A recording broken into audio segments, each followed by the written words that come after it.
Trigger warning to our viewers for mention of abuse. A 23-year-old tricycle driver in Tondo, Manila was arrested by the PNP Women and Children Protection Center for online sexual abuse and exploitation of children, leading to the successful rescue of 6 minors. Ryan Lisiges tells us more details in this report. This man was already about to sleep when operatives of the PNP Women and Children Protection Center or PNP-WCPC arrived at his home in Tondo, Manila. He was immediately informed of his rights before being handcuffed. The 23-year-old man, a tricycle driver, is a suspect in the alleged abuse of several minors. The operation stemmed from a report received by the PNP-WCPC regarding the suspect's alleged lewd acts against unsuspecting victims aged 4 to 14 years old. The PNP-WCPC immediately implemented a warrant to search, seize, and examine computer data in relation to online sexual abuse or exploitation of children at the suspect's house.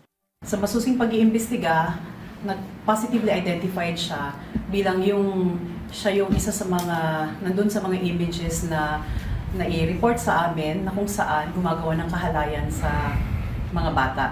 Aside from sexual abuse, the suspect allegedly took photos of the victims and posted them online. Authorities successfully rescued 6 minors.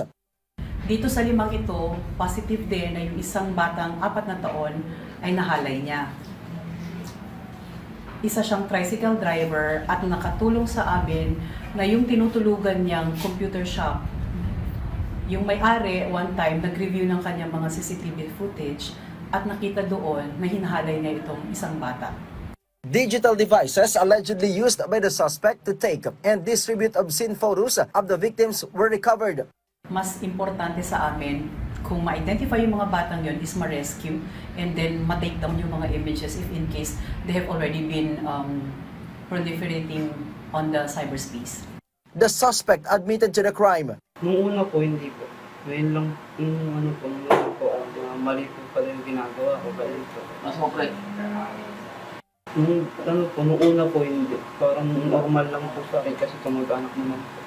The WCPC reminded the parents not to entrust their children to other people to prevent them from being harmed. The suspect has already been charged with violation of the Anti-Online Sexual Abuse or Exploitation of Children and Anti-Child Sexual Abuse or Exploitation Material Act of 2022.